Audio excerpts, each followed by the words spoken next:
الحمد لله الذي هدانا لهذا وما كنا لنهتدي لولا أن هدانا الله. الصلاة والسلام على من لا نبي بعده وعلى آله وصحبه أجمعين، أما بعد. فيا عباد الله، أوصيكم وإياي أولا بتقوى الله وأحذركم يوما عبوسا قمطريرا. قال الله تبارك وتعالى في قرآنه الكريم وفرقانه المجيد: أعوذ بالله من الشيطان الرجيم، بسم الله الرحمن الرحيم، والفجر وليال عشر والشفع والوتر. صدق الله مولانا العظيم.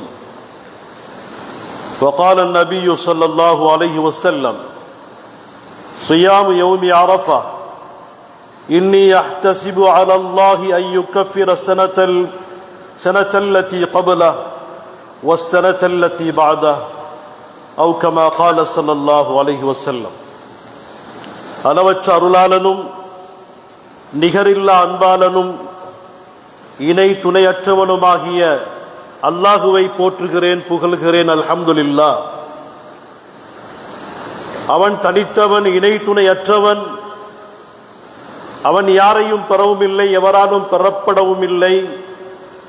அவனுக்கு நிகராக இந்த வையகத்திலே யாரும் இல்லை, எதுவும் இல்லை என்பதாக மனதினால் அறிந்து நாவினால் சாட்சி கூறுகிறேன்.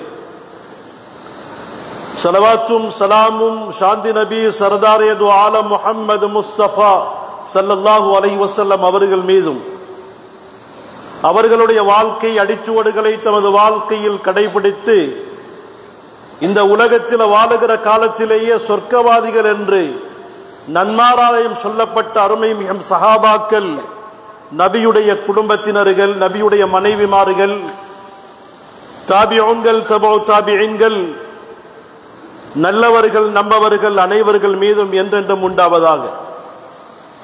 புனிதமான ஜும்ஆவுடைய கடமைகளை நிறைவேற்றுவதற்காக அல்லாஹ்வுடைய வீட்டிலே இஅ்திகாஃபுடைய நியத்தோடு அமர்ந்து நல்ல விடயங்களை கேட்டு வாழ்க்கையில் கடைபிடித்து நடக்க வேண்டும் என்ற எண்ணத்தோடு உட்கார்ந்திருக்கின்ற அல்லாஹ்வுடைய நல்லடியார்களே, அல்லாஹ்வும் அவனுடைய தூதரும் எங்களுடைய வெற்றிக்காக எவைகளை எல்லாம் வாழ்க்கையில் எடுத்து நடக்குமாறு ஏவி இருக்கிறார்களோ அவைகளை நானும் நீங்களும் வாழ்க்கையில் பின்பற்றி எடுத்து நடந்து, எவைகளை எங்களுடைய வாழ்க்கையில் ஒதுங்கி விலகி நடந்து கொள்ளுமாறு எச்சரிக்கை செய்திருக்கிறார்களோ அவைகளை நானும் நீங்களும் நம்முடைய குடும்பமும் வாழ்க்கையில் தூரப்படுத்தி விலகி ஒதுங்கி வாழ்ந்து கொள்ளுகிற விடயத்தில் அல்லாஹுவை தக்வா செய்து வாழ்ந்து கொள்ளுமாறு எனக்கும் உங்களுக்கும் வசியத்தும் நசீகத்தும் செய்து கொள்கிறேன். கண்ணியமான அல்லாஹ்வுடைய நல்லடியார்களே, அன்பான சகோதரிகளே, கண்ணியமான சிறப்பான ஒரு மாதத்தில் இருக்கிறோம். துல்கஅதா என்பது சிறப்பான ஒரு மாதம். அதே போன்றுதான் இன்னும் 3 அல்லது 4 நாட்களிலே எங்களை வரக்கூடிய துல்ஹஜ்ஜுடைய மாதமும் சிறப்பான மாதம். 12 மாதங்களிலே சிறப்புக்குரிய 4 மாதங்கள், 3 தொடராக வருகிறது, 1 தனியாக வருகிறது. துல்கஅதா, துல்ஹிஜ்ஜா, முஹர்ரம், இந்த 3ம் சேர்ந்து வருகிறது. ரஜப் தனியாக வருகிறது. இந்த 4 மாதங்களும் இந்த மாதத்தில் யுத்தம் செய்வது கூட தடுக்கப்பட்டிருக்கிறது. நன்மைகள் செய்ய ஆர்வமூட்டப்பட்டிருக்கிறது. பாவங்களை விட்டும் தவிர்ந்து கொள்ளுமாறு எச்சரிக்கப்பட்டிருக்கிறது. நன்மை செய்தால் அதிகமான கூலிகள் கிடைப்பது போல பாவம் செய்தாலும் பன்மடங்கு பாவங்களும் இந்த மாதத்திலே கிடைக்கும் என்பதை மறந்துவிடக் கூடாது. அப்படியான சிறப்பான மாதத்தில் இருந்து கொண்டிருக்கிறோம். கண்ணியமான சகோதரர்களே, பெரியார்களே, நபி இப்ராஹிம் அலைஹிஸ்ஸலாத்து வஸ்ஸலாம் அவர்கள் சுமார் 5000 ஆண்டுகளுக்கு முன்பு அந்த காபத்துல்லாவுடைய பூமியிலே மக்கா, பக்கா என்று சொல்லக்கூடிய அந்த சவுதி அரேபியாவுடைய அந்த பூமியிலே அல்லாஹ்வுடைய வீட்டை புனர் நிர்மாணம் செய்கிறார்கள். அல்லாஹ் இந்த உலகத்தை படைத்த நாள் முதல் காபத்துல்லாஹ்வும் உலகத்தில் இருந்து கொண்டுதான் இருக்கிறது. ஒவ்வொரு நபியுடைய காலத்திலும் காபத்துல்லாஹ் இருந்து கொண்டுதான் இருந்தது. அதனை சில நேரம் தூஃபானுடைய வெள்ளம் அழித்து போனது, சில நேரம் அவைகள் புதையுண்டு போனது, எதிரிகளால் உடைக்கப்பட்டது. இப்படியெல்லாம் காபத்துல்லாஹ் பல விதத்திலும் சோதனைக்கு உட்படுத்தப்பட்ட ஒன்றுதான். அல்லாஹ்வுடைய முதல் வீடு காபத்துல்லாஹ். அந்த காபத்துல்லாஹ்வுடைய கிளைகள் தான் உலகத்தில் இருக்கக்கூடிய லட்சோப லட்சம் மஸ்ஜிதுகள், பள்ளிவாசல்கள். எங்களுடைய கிபிலாவும் கூட காபத்துல்லாஹ் தான். அதனை முன்னோக்கித்தான் நாங்கள் தொழுது கொண்டிருக்கிறோம். கண்ணியமானவர்களே, நபி இப்ராஹிம் அலைஹிஸ்ஸலாத்து வஸ்ஸலாம் அவர்கள் தன்னுடைய மகன் இஸ்மாயில் அலைஹிஸ்ஸலாம் அவர்களுடைய உதவியோடு காபத்துல்லாஹுவை கட்டி முடிக்கிறார்கள். கட்டி முடித்துவிட்டு அல்லாஹ்விடத்திலே சொல்லுகிறார்கள், யா அல்லாஹ், நீ எனக்கு தந்த பொறுப்பை நான் முடித்து விட்டேன். காபத்துல்லாஹுவை கட்டி முடித்து விட்டேன், என்ன செய்ய வேண்டும்? அல்லாஹ் சொல்லுகிறான், வாஸின் ஃபின்னாஸ், நீங்கள் அதான் சொல்லுங்கள், மக்களை அழையுங்கள், பில் ஹஜ், ஹஜ் செய்ய வருமாறு மக்களுக்கு அறிவித்தல் கொடுங்கள். யஅதூக ரிஜாலன், நடந்தவர்களாக, வாலா குல்லி வாமிரின், கொளுத்த ஒட்டகைகள் மீது ஏறியவர்களாக, மின் குல்லி ஃபஜ்ஜின் அமீக், தூரமான பிரதேசங்களில் இருந்தெல்லாம் அந்த காபத்துல்லாஹ்வை தரிசிப்பதற்காக, ஹஜ் செய்வதற்காக மக்கள் விரைந்து வருவார்கள் என்று அல்லாஹ் தஆலா அதான் சொல்லுமாறு நபி இப்ராஹிம் அலைஹிஸ்ஸலாத்து வஸ்ஸலாம் அவர்களுக்கு கட்டளை போடுகிறார். கண்ணியமானவர்களே, நபி இப்ராஹிம் அலைஹிஸ்ஸலாத்து வஸ்ஸலாம் அவர்கள் அதான் கூறுகிறார்கள். அந்த அதானுடைய சத்தத்தை ஆலமுல் அர்வாஹிலே ரூஹுகளாக, உலகத்திலே யார் உடலோடு ஜீவன்களாக யாரெல்லாம் அந்த சத்தத்தை கேட்டார்களோ அவர்கள் ஒவ்வொருவரும் அந்த காபத்துல்லாவை பார்க்காமல் மௌத்தாக மாட்டார்கள். அந்த இப்ராஹிம் அலைஹிஸ்ஸலாத்து வஸ்ஸலாம் அவர்களுக்கு அல்லாஹ் அதான் சொல்லுமாறு சொன்னான். அந்த காலத்தில் ஸ்பீக்கரும் இல்லை, சவுண்ட் சிஸ்டமும் இல்லை, டெலிபோன் வசதிகளும் இல்லை. அவர்கள் சொல்லக்கூடிய அந்த அதானை தேவையானவர்களுடைய காதுக்கு எத்த வைத்தது அல்லாஹு தஆலா. யாரெல்லாம் அந்த அதானுடைய சத்தத்தை கேட்டார்களோ நிச்சயமாக சத்தியமாக மௌத்துக்கு முன்னால் அந்த காபத்துல்லாஹுவை ஹஜ் செய்யக்கூடிய பாக்கியத்தை அவர்கள் அடைந்து கொள்வார்கள். அப்படியான ஒரு கூட்டம் முழு உலகத்தில் இருந்து அந்த காபத்துல்லாஹுவை நோக்கி இப்பொழுது படையெடுத்து கொண்டிருக்கிற நேரம் இது. நம்முடைய ஊரிலிருந்தும் நம்முடைய சகோதரிகள் அந்த காபத்துல்லாஹுவை ஹஜ் செய்வதற்காக போயிருக்கிறார்கள். கடைசி குழு இன்ஷா அல்லாஹ் இன்று போக இருக்கிறது நம்முடைய ஊரில் இருந்து. அல்லாஹ் தஆலா அவர்களுடைய ஹஜ்ஜை மப்ரூராக ஏற்றுக்கொள்வானாக, நமக்கும் அந்த பாக்கியத்தை தந்தருள்வானாக. கண்ணியமானவர்களே, எனவே அந்த ஹஜ்ஜுடைய ஹஜ்ஜுடைய பிறையை எதிர்பார்த்தவர்களாக உட்கார்ந்து இருக்கிறோம். 28ஆம் தேதி மாலை ஹஜ்ஜுடைய பெருநாள், ஹஜ்ஜுடைய பிறை பார்க்கப்படுகிறது. எனவே ஹஜ் மாதம் பிறக்க போகிறது. ஹஜ் மாதம் என்பது அந்த மாதத்திலே சிறப்பான 10 நாட்கள் இருக்கிறது. ஒவ்வொரு வருடத்திலும் 30 நாட்களை அல்லாஹ் சிறப்புக்குரிய நாட்களாக வைத்திருக்கிறார். ரமலான் மாதத்துடைய கடைசி 10 தினங்கள் சிறப்புக்குரியவை, முஹர்ரம் மாதத்துடைய முந்தின 10 தினங்கள் சிறப்புக்குரியவை, அதே போன்று துல்ஹஜ் மாதத்துடைய முந்தின 10 நாட்களும் சிறப்புக்குரியவை.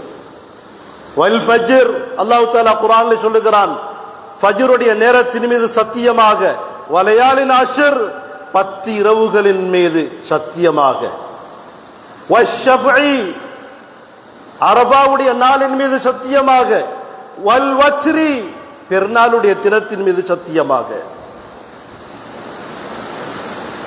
அல்லாஹ் தஆலா ஏதாவது அவனுடைய ஒரு படைப்பின் மீது சத்தியம் போட்டு சொல்லுவானாக இருந்தால் அதுக்கு அலாதியான ஒரு சிறப்பு, அதற்கு அலாதியான ஒரு மகிமை இருக்கிறது, ஒரு பெருமானம் இருக்கிறது. எனவே அப்படியான தினங்களை நாங்கள் அடைய போகிறோம். எனவே அப்படியான தினங்களை நாங்கள் அடைகின்ற பொழுது எவ்வாறு நடந்து கொள்ள வேண்டும் என்கிறத பற்றியும் இஸ்லாம் மிக தெளிவாக எங்களுக்கு வழிகாட்டி இருக்கிறது.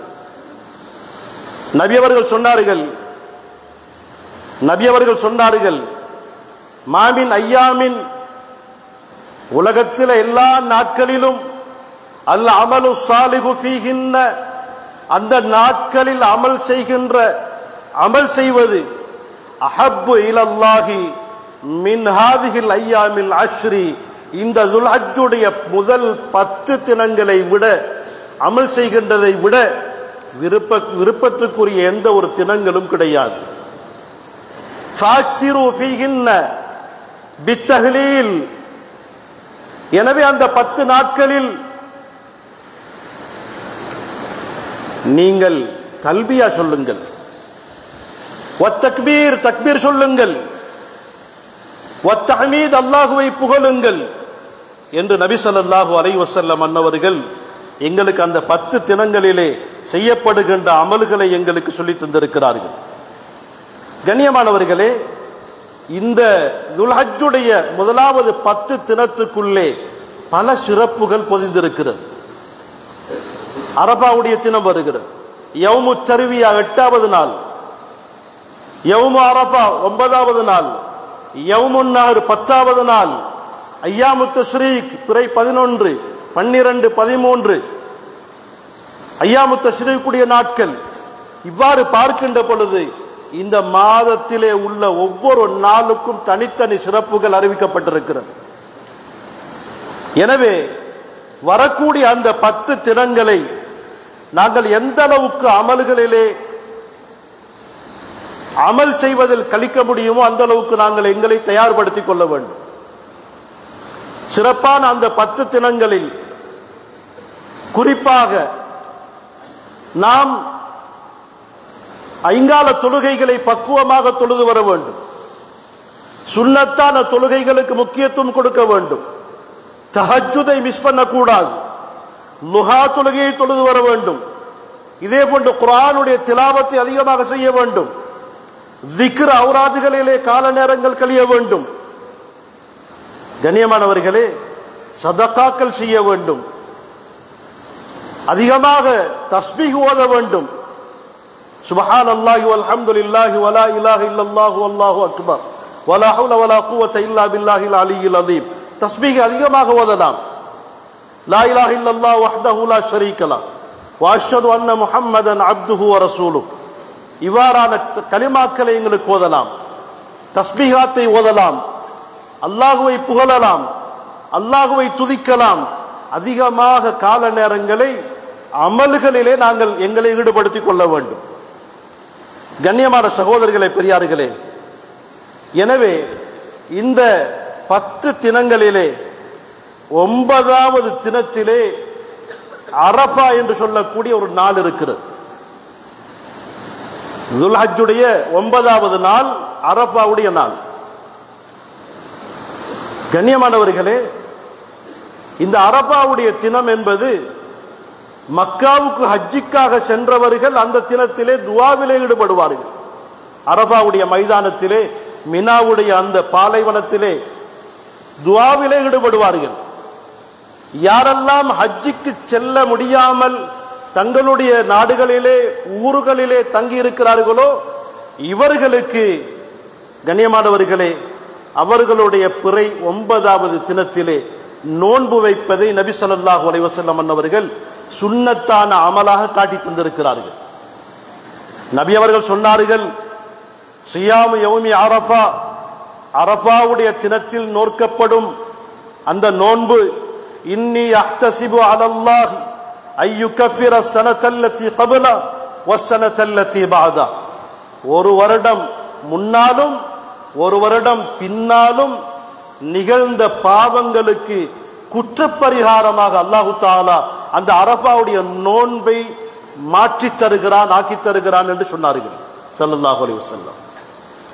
கண்ணியமானவர்களே, அரஃபாவுடைய ஒரு நாளுடைய நோன்புக்கு கிடைக்கின்ற கூலி 2 வருடங்களுடைய பாவங்களை அல்லாஹ் தஆலா மன்னிக்கிறான். ஒரு வருடம் முந்தியும் ஒரு வருடம் பிந்தியும் செய்த பாவங்களை அல்லாஹ் தஆலா மன்னிக்கிறான். எனவே அப்படியான ஒரு நோன்பு எங்களை நோக்கி வருகிறது. அதிகமாக துல்ஹஜ்ஜுடைய முதல் பிறையிலே இருந்தே எங்களுக்கு நோன்பு பிடிக்க முடியும். குறிப்பாக துல்ஹஜ்ஜுடைய 9வது தினத்திலே நபி ஸல்லல்லாஹு அலைஹி வஸல்லம் அவர்கள் அரஃபாவுடைய நோன்பு வைப்பதை சுன்னத்தான ஒரு விடயமாக ஆக்கி தந்திருக்கிறார்கள், வழிகாட்டி இருக்கிறார்கள். எனவே அந்த சுன்னத்தை நாங்கள் தவற விடாமல் அந்த நோன்பை நோட்பதற்கு நாங்கள் தயாராக வேண்டும். கண்ணியமான சகோதரர்களே, பெரியார்களே, இதே போன்றுதான் இந்த துல்ஹஜ்ஜுடைய 10வது தினம், அதுதான் பெருநாளுடைய தினம். நபி ஸல்லல்லாஹு அலைஹி வஸல்லம் அவர்கள் சொன்னார்கள், யாருக்கு வசதி வாய்ப்பு இருக்கிறதோ, யாருடைய உடலிலே தாக்கத்து இருக்கிறதோ, இப்படியானவர்கள் ஹஜ் செய்யாமல் மௌத்தாகுவார்களாக இருந்தால் நஸ்ரானியாக யஹூதியாக மௌத்தாகட்டும் என்று நபி ஸல்லல்லாஹு அலைஹி வஸல்லம் அவர்கள் எச்சரிக்கை செய்தார்கள். யார் தன்னுடைய சொந்த பணத்தையும் தன்னுடைய உடலையும் எடுத்துக்கொண்டு பாவத்திலே மூழ்காமல் வீணான வார்த்தைகளை பேசாமல் ஹஜ்ஜை பக்குவமாக நிறைவேற்றிவிட்டு திரும்புகிறாரோ அன்று பிறந்த பாலகனை போன்று திரும்பி வருகிறார் என்று நபி ஸல்லல்லாஹு அலைஹி வஸல்லம் அவர்கள் நன்மாராயம் சொல்லியிருக்கிறார்கள். அதே போன்றுதான் யார் வசதி வாய்ப்பிருந்தும் உலுஹியாவுடைய அமலை நிறைவேற்றவில்லையோ அவர் நாம் தொழக்கூடிய பெருநாள் தொழுகையுடைய இடத்துக்கு சமூகம் தர வேண்டாம் என்று எச்சரிக்கை செய்தார்கள் ஸல்லல்லாஹு அலைஹி வஸல்லம். யாருக்கு வசதி வாய்ப்பு இருக்கிறதோ, உலுஹியா கொடுப்பதற்குரிய எல்லா வசதிகளும் இருக்கிறதோ, நாம் நினைத்து விடக்கூடாது வாழ்க்கையில் ஒரு முறைதான் ஹஜ்ஜு கடமை, இதே போல வாழ்க்கையில் ஒரு தடவை தான் உலுஹியா கடமை என்று நினைத்து விடக்கூடாது. அப்படி ஒரு சிலர் நினைக்கிறார்கள் போல் இருக்கிறது. வாழ்க்கையில் ஒரு தடவை உலுஹியா கொடுத்து விட்டால் போதும் என்று அப்படி அல்ல. இந்த ஹதீஸை பாருங்கள். மன் கான லஹு ஸஅத்துன் வலம் யுலஹி, யாருக்கு உலுஹியா கொடுக்கக்கூடிய வசதி இருக்கிறதோ, வசதி இருந்தும் யார் உலுஹியா கொடுக்கவில்லையோ அவர்கள் ஃபலா யக்ருபன்ன முஸல்லானா, நாங்கள் பெருநாள் தொழக்கூடிய இடத்துக்கும் கிட்டவும் வந்துடக்கூடாது என்று நபி ஸல்லல்லாஹு அலைஹி வஸல்லம் அவர்கள் சொன்னார்கள். இன்னும் ஒரு ஹதீஸை பாருங்கள். ஆரம்பத்திலே யார் ஹஜ்ஜுடைய கடமையை செய்துவிட்டு வீடு திரும்புகிறாரோ அன்று பிறந்த பாலகனை போன்று ஆகிவிடுகிறார். இன்னொரு ஹதீஸ்ல ஸல்லல்லாஹு அலைஹி வஸல்லம் அவர்கள் சொன்னார்கள், யார் தன்னுடைய உலுஹியாவுடைய பிராணியை அறுப்பதற்காக கத்தியை கழுத்தில் வைத்து அறுத்து அதனுடைய முதலாவது இரத்த துளி பூமியை சென்றடைவதற்கு முன்னால் அல்லாஹு தஆலா அவனுடைய முழு பாவத்தையும் மன்னிக்கிறார். ஹஜ்ஜிக்கு போறாங்க செலவழிச்சு, அல்லாஹு தஆலா அவர்களுடைய பாவத்தை மன்னித்து அன்று பிறந்த பாலகனை போன்று திருப்பி அனுப்புகிறான். யாருக்கு ஹஜ்ஜிக்கு போவதற்கு சக்தி இல்லை, கையில பணம் இல்லை, இருந்தாலும் நாட்டில் இருந்து கொண்டு செய்ய வேண்டிய ஒரு அமலை செய்யக்கூடிய தாக்கத்து இருக்கிறது, அப்படியானவர்கள் அந்த உலுஹியாவுடைய கடமையை அந்த இபாதத்தை நிறைவேற்றுவார்களாக இருந்தால் அதனுடைய கழுத்திலே வைக்கப்படுகின்ற கத்தி வெட்டக்கூடிய முதல் இரத்த சொட்டு பூமியை சென்றடைவதற்கு முன் அல்லாஹ் தஆலா அவனுடைய சகல பாவங்களையும் மன்னிக்கிறான் என்று சொன்னார்கள் ஸல்லல்லாஹு அலைஹி வஸல்லம். ஹதீஸில் வருகிறது, மா அமில இப்னு ஆதம் யௌமன் நஹர் அமலன் அஹப்ப இலல்லாஹி மின் நிஹ்ராக்கித் தம், பெருநாளுடைய தினத்தில் ஆதமுடைய மகன் செய்யக்கூடிய அமல்களிலே அல்லாஹ்வுக்கு மிக விருப்பமான அமல் இரத்தம் ஓட்டுவதுதான், குர்பானி செய்வதுதான். وَإِنَّهُ لَيَأْتِي يَوْمَ الْقِيَامَةِ بِقُرُونِهِ وَأَضْلَافِهِ وَأَشْعَارِهِ, ஏனென்றால் அவர்கள் குர்பான் செய்யக்கூடிய அந்த பிராணியுடைய முடிகளும் அதனுடைய குலம்புகளும் அதனுடைய கொம்புகளும் நாளை கியாமத்து நாளையிலே அவனுடைய மீசானிலே கனத்தை உண்டாக்கும், அவைகளும் சேர்த்து நன்மையிலே நிறுக்கப்படும். وَإِنَّ الدَّمَ அந்த குர்பானி செய்யக்கூடிய பிராணியுடைய இரத்தம் லயகஉ மினல்லாஹி பிமகான், அல்லாஹ்விடத்தில் சிறப்புக்குரியது, மதிப்புக்குரியது. அது எந்த அளவுக்கு தரஜா அந்தஸ்துள்ளது என்றால் கபுல ஐயகா மினல் அரும், பூமியை அந்த இரத்த சொட்டு சென்றடைவதற்கு முன்னால் அல்லாஹ் தஆலா அந்த மனிதனுடைய பாவங்களை மன்னிக்கிறான் என்று நபி ஸல்லல்லாஹு அலைஹி வஸல்லம் அவர்கள் சொன்னார்கள். கண்ணியமான சகோதரிகளே, எனவே அந்த அளவுக்கு சிறப்பான ஒரு அமல் தான் உலுஹியாவுடைய அமல். யாருக்கு வசதி வாய்ப்பு இருக்கிறதோ, உலுஹியா யார் நிறைவேற்ற வேண்டும் என்ற ஒரு கேள்வியை நாங்கள் கேட்போமாக இருந்தால், பெருநாளுடைய அதை தொடர்ந்து வரக்கூடிய ஐயாமு தஷ்ரீக்குடைய செலவுகளுக்கு போதுமான வசதி யாரிடத்தில் இருக்கிறதோ, அதைவிட மேலதிகமான வசதி யாரிடத்தில் இருக்கிறதோ, பெருநாளுடையவும் பாருங்கள், நோன்பு காலத்திலே கொடுப்பது சதக்கத்துல் ஃபித்ர், ஃபித்ரா கொடுப்போம். ஏன்? ஏழைகளுக்கு உணவு கிடைக்கட்டும், பெருநாளுடைய தினத்தை ஏழைகள் உணவாக எடுத்துக்கொள்ளட்டும் என்பதற்காக ஃபித்ரா கொடுக்கிறோம்.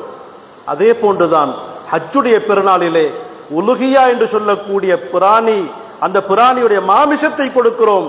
அதுவும் பெருநாளுடைய தினத்தை ஏழை எளிய மக்கள் அழகான முறையிலே கழிக்க வேண்டும், உண்டு புசிக்க வேண்டும் என்பதற்காக இந்த அமலை அல்லாஹ் தஆலா எங்களுக்கு வணக்கமாக ஆக்கி தந்திருக்கிறார்.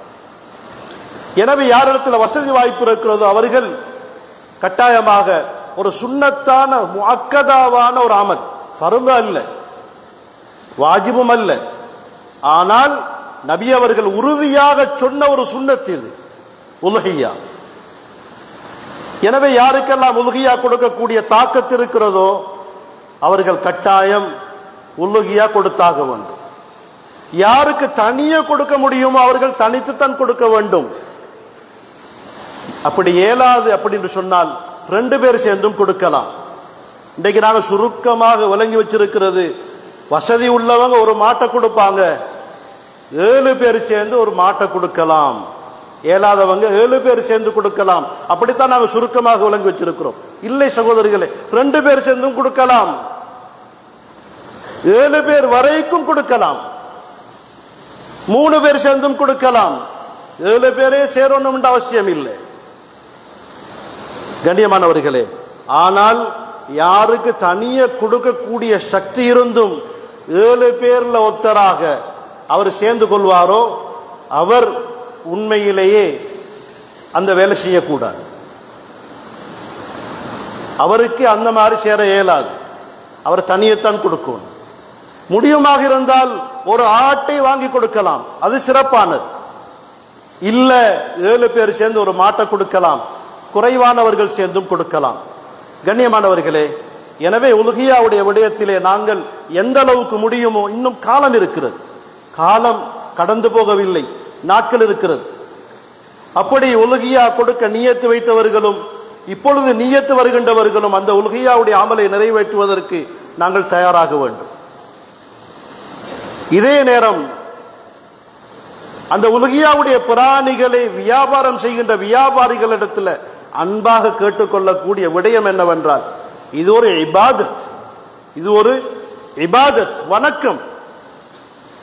5 கடமைகளில் 5வது கடமை ஹஜ்ஜுடைய கடமை. வசதி உள்ளவர்கள் மக்காவுக்கு போய் விட்டார்கள், ஏதோ அண்டைக்கு கூலி வேலை செஞ்சு அண்டைக்கு தேடி ஏதோ ஒரு தாக்கத்தோடு இருக்கக்கூடிய மனிதன் செய்யக்கூடிய உலுஹியாவுல விளையாடிடக்கூடாது, அவர்களுடைய வயிற்றில் அடிச்சிடக்கூடாது, சந்தர்ப்பம் பார்த்து கழுத்து வச்சிடக்கூடாது. உங்களுக்கும் ஏலமாக இருந்தால் எந்த அளவுக்கு சலுகை கொடுக்க வேணுமோ கொடுத்துடணும், அதுல உங்களுக்கும் நன்மை இருக்குது.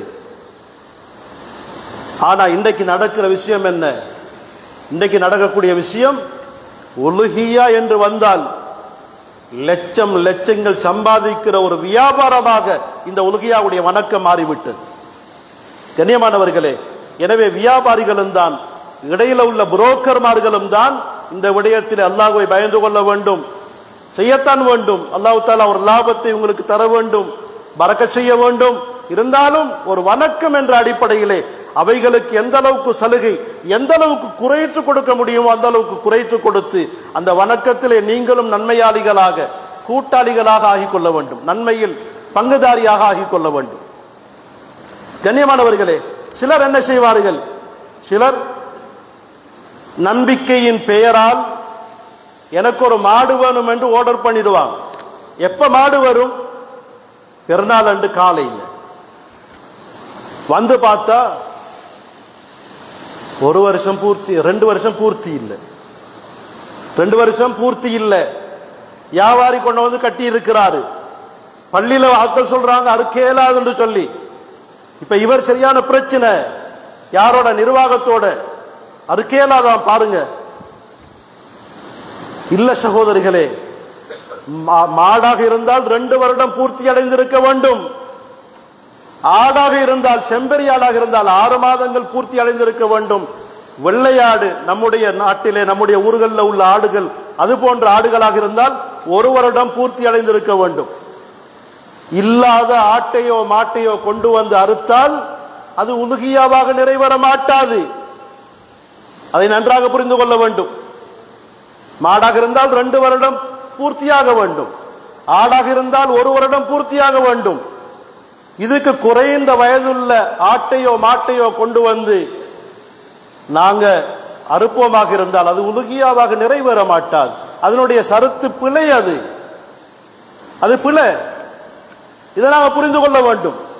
எனவே வியாபாரி மாரிடத்தில் மாடு ஆர்டர் பண்ணிருக்க கூடியவங்க குறைஞ்சது 2 நாளைக்கு முன்னாலாவது அதை பார்த்து கொள்ளணும். எத்தனை ராத்தல், எத்தனை வயசு, கொரநரைகள் இருக்குதா, குறைகள் இருக்குதா என்று பார்த்துக் கொள்ள வேண்டும். நபி அவர்கள் சொன்னார்கள், குருடானத்தை கொடுத்துடாதீங்க, நொண்டியானத்தை கொடுத்துடாதீங்க, மூல வறண்டதை கொடுத்துடாதீங்க, உடல்ல மாமிசம் குறைவானத்தை கொடுத்துடாதீங்க. இப்படி எல்லாம் நபி ஸல்லல்லாஹு அலைஹி வஸல்லம் அவர்கள் சொன்னார்கள். ஏன்? மக்களுக்கு செய்ய வேண்டிய, அவர்கள் செய்யக்கூடிய ஒரு வணக்கம், அது இபாதத். ஃபதீபு பிஹா நஃப்ஸன், அழகானத்தை கொடுங்க, அழகான மாதிரி செய்யுங்க, ஹலாலா செய்யுங்க என்று சொன்னார்கள் ஸல்லல்லாஹு அலைஹி வஸல்லம். எனவே அந்த விடயத்திலே நாங்கள் ஜாக்கிரதையாக பக்குவமாக நடந்து கொள்ள வேண்டும். கண்ணியமான சகோதரர்களே, பெரியார்களே, இதே போன்றுதான் குர்பானுடைய அந்த பிராணிகளை கொண்டு வரக்கூடியவர்கள் சிலர் நேர்ச்சை வைத்திருப்பார்கள். சிலர் நேர்ச்சை வைத்து, அதாவது என்னுடைய மகன் அல்லது மகள் ஓலவல்ல பாசாவினால், மகளுக்கு திருமணம் அழகான முறையில் நடந்து முடிந்தால், தாய் தந்தையர்களுடைய நோய் குணமானால், என்னுடைய இன்ன தேவை நிறைவேறினால் நான் இன்ஷா அல்லாஹ் ஒரு மாட்டை உலுகியாவுக்கு கொடுப்பேன் என்று நேர்ச்சை வைத்திருப்பார்கள். இப்படி நேர்ச்சை வைக்க பிராணிகளை கொண்டு வருகின்றவர்கள் அதனை சொல்லிக் கொடுக்க வேண்டும். அதுல இருந்து ஒரு துண்டாவது கொண்டு வந்தவர்களோ அவர்களுடைய செலவில் வாழக்கூடியவர்களோ சாப்பிட்டு விடக்கூடாது, ஹராம். ஆடாக இருந்தாலும் சரி, மாடாக இருந்தாலும் சரி, நேர்ச்சை வைக்கப்பட்ட பிராணிகள் இருந்து ஒரு துண்டு கூட அவர்களோ அவர்களுடைய பராமரிப்பின் கீழ் வாழக்கூடியவர்களோ சாப்பிடுவது கூடாது, ஹராம். அதை கொண்டு வந்து போட்டுட்டு ஏனைய மாடுகள்ல மாதிரி 3ல ஒன்றை இன்னொரு மாட்டுல தாங்களே என்று கேட்கிறதும் கூடாது, அதுவும் கூடாது. தன்னுடைய நேர்ச்சை மாட்டை கொண்டு வந்து கொடுத்துட்டு 3ல ஒன்றை இன்னொரு மாட்டுல தாங்க எடுத்துட்டு போறதும் கூடாது. அப்படி நடக்கிறது இல்லை, நான் சொல்றேன், அப்படி நடந்துடக்கூடாது. அதே நேரம் எனக்கு சந்தேகம் ஏற்படுமாக இருந்தால், என்னுடைய நேர்ச்சையுடைய பிராணியின் மாமிசங்களும் இதுல கலந்திருக்கும் என்ற சந்தேகம் வருமாக இருந்தால் பொதுவாக அந்த இறைச்சியில கை வைக்கிறதே கூடாது நேர்ச்சை வைத்தவர்கள். எனவே அந்த விடயங்களில் நாங்கள் முறையாக நடந்து கொள்ள கடமைப்பட்டிருக்கிறோம். கூட்டு குர்பானி என்ற அடிப்படையிலே நம்முடைய ஊரிலே மிக நீண்ட வருடங்களாக அன்று தொட்டு இன்று வரைக்கும் ஒற்றுமையான ஒரு ஏற்பாடு நடந்து கொண்டிருக்கிறது. முடியுமானவர்கள் அதில் உதவி ஒத்தாசைகளுக்காக வேண்டி பங்கெடுக்க வேண்டும். உள்ளவர்கள், கையில வசதி உள்ளவர்கள் குர்பானிக்காக ஆட்டையோ மாட்டையோ கொண்டு வந்து கொடுக்கிறார்கள். கொடுத்தவனே அரு, கொடுத்தவனே எல்லாத்தையும் செஞ்சு கொண்டு வந்து எந்த வீட்டில் கொண்டு வந்து தாண்டு இருக்கக்கூடாது. முடியுமான ஹெல்ப்புகளை நாங்கள் ஒவ்வொருத்தரும் செஞ்சு கொடுக்கணும். ஊர்ல உள்ள மக்களுடைய பொறுப்பு. ஏழை எளியவர்களுக்கு போய் சேருவதற்கான ஏற்பாடுகளை நாங்கள் அனைவர்களும் ஒற்றுமையாக இருந்து செய்ய கடமைப்பட்டிருக்கிறோம். எனவே கண்ணியத்துக்குரியவர்களே, அன்பான சகோதரர்களே, பெரியார்களே, எனவே அவ்வாறான ஒரு உலுஹியாவுடைய அமல் எங்களை நோக்கி வந்து கொண்டிருக்கிறது. அதுக்காக நாங்கள் தயாராக வேண்டும். கடைசியாக ஒரு விடயத்தை ஞாபகப்படுத்துகிறேன். நபி ஸல்லல்லாஹு அலைஹி வஸல்லம் அவர்கள் சொன்னார்கள், இதா ரஅய்தும் ஹிலாலதில் ஹிஜ்ஜா, யார் துல்ஹிஜ்ஜாவுடைய பிறையை காணுகிறீர்களோ, வஅராத அஹதுக்கும் அய்யுலஹிய, யார் உலுஹியா கொடுப்பதற்கு நியத்து வைத்திருக்கிறீர்களோ, உலுஹியா கொடுக்க நியத்து வைத்தவர்கள் துல்ஹஜ்ஜுடைய தலைப்புறையை காண்பார்களாக இருந்தால் ஃபல் யும்சிக் அன் ஷஅரிஹி வ அல்ஃபாரிஹி, அவர்கள் அந்த தன்னுடைய அந்த பிராணியை அறுத்து குர்பானி கொடுக்கிற வரைக்கும் தன்னுடைய முடியையோ தன்னுடைய நகங்களையோ களைய வேண்டாம் என்று சொன்னார்கள் ஸல்லல்லாஹு அலைஹி வஸல்லம். தன்னுடைய முடியையோ தன்னுடைய உடம்புல உள்ள முடியையோ நகங்களையோ களையக்கூடாது என்று சொன்னார்கள் ஸல்லல்லாஹு அலைஹி வஸல்லம். சரி, துல்ஹஜ்ஜுடைய 5வது நாள்ல தான் ஒருத்தருக்கு நியத்து வருகிறது. துல்ஹஜ்ஜுடைய 5வது நாள்ல தான் ஒருத்தருக்கு நியத்து வருகிறது. மாடொன்று ஆர்டர் பண்ணினதான், ஆனா கிடைக்க இல்லை சந்தர்ப்பத்துக்கு. இப்ப மாடொன்று கிடைச்சிருக்குது, 5 நாள் பெய்த்துதே, முடியெல்லாம் வெட்டிட்டேனே, நகமெல்லாம் வெட்டியாச்சே, இப்ப நான் எப்படி கொடுக்கிறது? பிரச்சனை இல்லை. அது ஒரு வழிகாட்டல் மட்டுமே தவிர, ஒரு சுன்னத்தை தவிர, அதை செய்கின்றது மக்ரூஹே தவிர உலுஹியாவிலே பங்கெடுக்க முடியாது என்ற கருத்தல்ல. அவர்களும் அதிலே சேர்ந்து கொள்ளலாம். அதுக்கு பிறகுள்ள நாட்களை பக்குவமாக கழிக்க வேண்டும். எனவே கண்ணியத்துக்குரியவர்களே, அன்பான சகோதரர்களே, கூட்டு குர்பானுடைய ஏற்பாடுகளிலே முடியுமான அளவுக்கு நாங்கள் பங்கெடுக்க வேண்டும். உண்மையான தக்குவாவோடு அந்த உலுஹியாவுடைய அமலை, வணக்கத்தை, இபாதத்தை நிறைவேற்ற முன்வர வேண்டும்.